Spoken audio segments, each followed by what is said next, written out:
शिवानी जी, कोई आपसे बात करना चाहता है।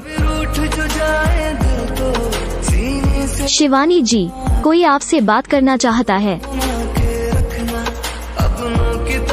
शिवानी जी, कोई आपसे बात करना चाहता है।